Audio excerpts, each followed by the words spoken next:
The proper way to clean your AirBoss once you get back to your agency or fire station is to first select the appropriate PPE, which could include gloves, safety glasses, and respiratory protection, or even a disposable coverall.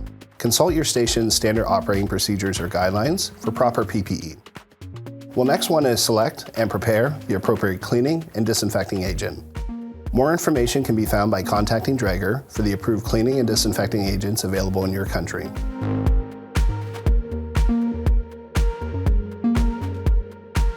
To get our AirBoss ready for cleaning, we'll first remove our cylinder.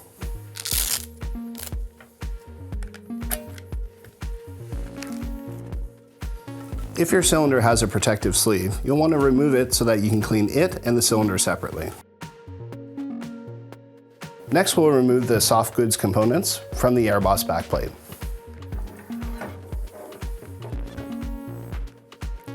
On the shoulder pads, we have 4 snap connections.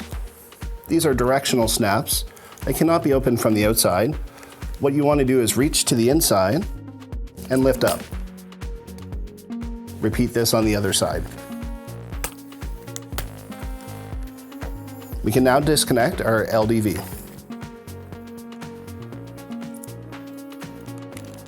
We'll set this to the side and continue with removing the shoulder straps.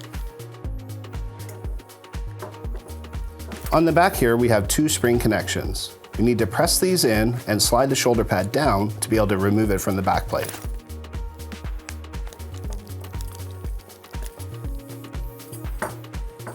We'll repeat this on the other side.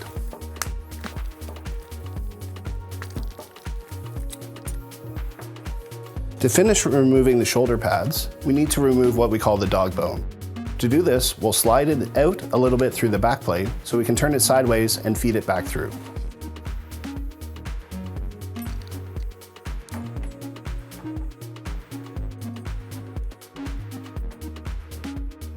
We'll repeat this on the other side.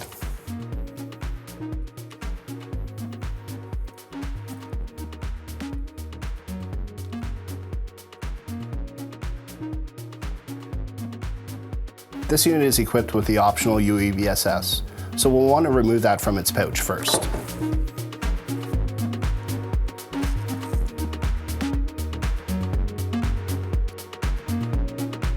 To remove the waist pad, it uses the same spring connections that we have for the shoulder pad. We just press the spring connections in and slide the waist pad towards the center. We'll repeat this on the other side.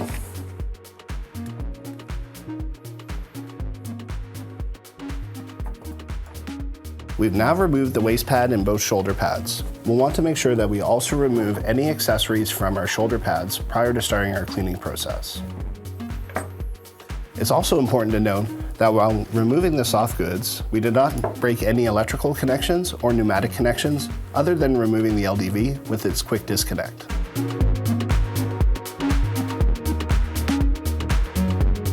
Now with all our components laid out, we can start the cleaning process. Again, we've selected an approved cleaning and disinfecting agent, and we followed the instructions for use for proper mixing ratios. We'll want a lint-free cloth and maybe a soft bristle brush to start the cleaning process. The harness components can be fully submerged in our cleaning solution to clean. For internal disinfection of our second stage regulator, it does require a service technician to perform this. This is because it does require opening the LDV to access the internal components. Our first stage reducer should not be submerged in the cleaning solution or disinfectant solution. There is a specialized kit for cleaning and lubricating your Quick Connect hand wheel. Additionally, any electronic components on the AirBoss backframe should not be fully submerged in the cleaning or disinfection solution. We'll take our lint-free cloth or soft bristle brush soaked in our cleaning solution to wipe down all the surfaces of the AirBoss. It is important after cleaning and disinfection that all components are fully rinsed with clean, fresh water. Note any special contact times for disinfectants.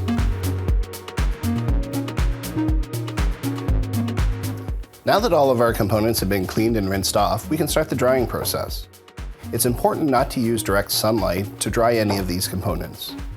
We'll use a lint-free cloth to remove any standing water and allow them to air dry in a well-ventilated area.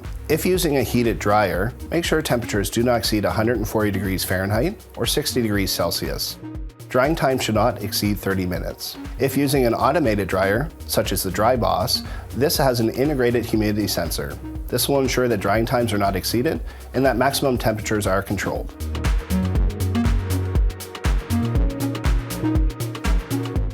Now that all of our components are thoroughly dried, we can begin the reassembly process. And we'll start with the waste pad. We can now more clearly see the spring connections on the back of the waste pad. And we can see the rails here, which must slide in on the pivot plate.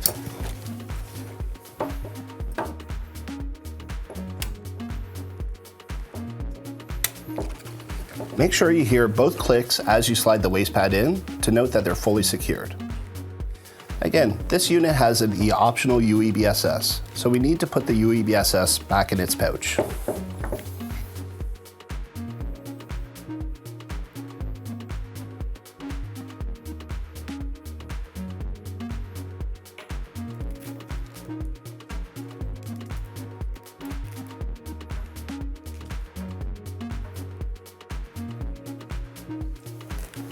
We can now install the shoulder pads.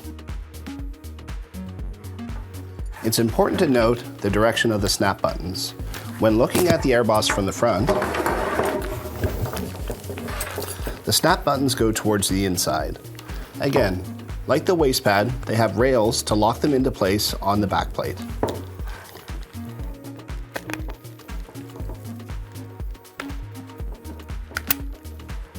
We'll repeat this on the other side.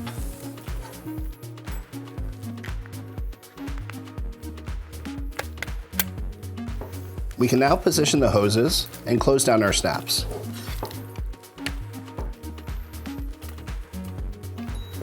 Again, these are directional snaps. We had to open them from the inside, which means we have to close them from the outside in.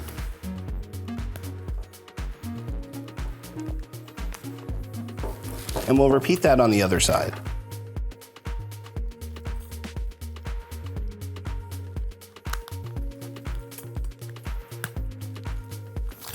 If using the gauge retaining clip, we'll make sure to put the hose back in place.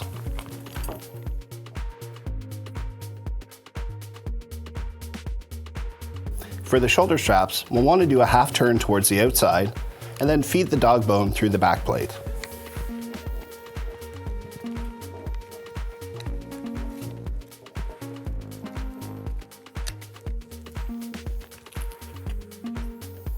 Straight, and then a half turn towards the outside.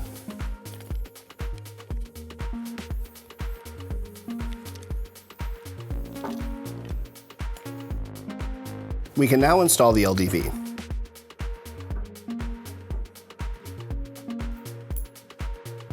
And we'll place it in its holder.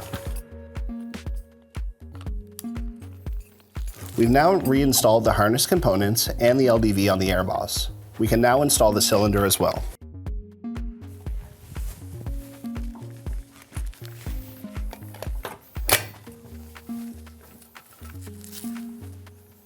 After reassembling the AirBoss, we want to make sure that we perform its functional checks before placing it back into service.